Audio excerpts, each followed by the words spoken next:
everyone. Okay, remember HQ Challenge this semester, we're going to always do 2 questions each week. One is a beginning question for new RT students, and the other is an upper level question for second year students or students that are finishing their last year of their program. All right, so question number 1. Which of the following represents the appropriate disorder in anatomic alteration combination? All right, so if you followed me at all, you know I'm a big proponent on understanding your disease processes, whether they're obstructive and restrictive, and the anatomic alterations in each one of those categories. If you don't know what I mean, I actually have a free video on my website, respiratoryhq.com, that will separate these things for you. But understanding disorders and anatomic alterations, I'm asking you for the appropriate combination. All right, so let's look at ARDS. ARDS is a disease process that compromises the alveoli. We have increased AC membrane thickness. So when we look at ARDS, since that's in the alveoli, the correct anatomical alteration would not be a bronchospasm, because a bronchospasm happens in the airway. So these two don't match up. Atelectasis and consolidation, all right? So people use these words interchangeably, and that's not right. Atelectasis is the collapse, or maybe more appropriately, the incomplete expansion of an alveoli. So there could be partial collapse. Whereas consolidation is the filling of the alveoli with something like pneumonia. That's, a cellular debris and infectious stuff in the alveoli.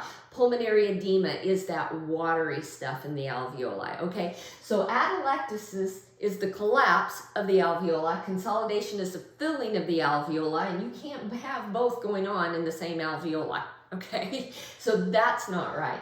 Chronic bronchitis, that is an airway disorder, all right? And atelectasis, well, that's an alveolar disorder. So these two things don't match up, because one is in the airway and one is in the alveoli. So if A, B, and C are wrong, must be D that's right. Emphysema, okay, so that's a disorder of the airway because it compromises the terminal bronchial as well as the alveoli. Okay, so emphysema has distal airway and alveolar weakening. So this is the right answer there.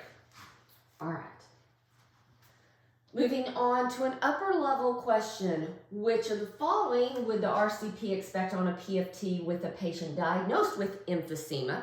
Okay, emphysema is an obstructive disorder. The way we diagnose obstructive disorders is with the FEV1 divided by FVC. If the FEV1 divided by FVC is less than 70%, without a doubt, the patient has an obstructive disorder. So 40%, 40%, all right, so A and B could potentially be an answer. 72, 72, C and D are not answers, okay? They're just already incorrect. Emphysema and hyperinflation. Well, hyperinflation is very common with emphysema. Those terminal bronchioles prematurely collapse on exhalation, and all of that air is stuck in the chest. Okay, well, if all that air is stuck in the chest, think about this. Residual volume increases, okay, FRC increases, and quite possibly the overall TLC increases. So a TLC of 30% if predicted, that's a low TLC. We've got air trapping, hyperinflation, right? So the only one that can be right is a TLC of 113% of predicted. That means they have more air in the chest than what they should. So there you go. That's the diagnosis, the pulmonary expectations with emphysema and hyperinflation. So hope this has helped. Stay tuned for next week, and we'll do 2 more questions. See you soon.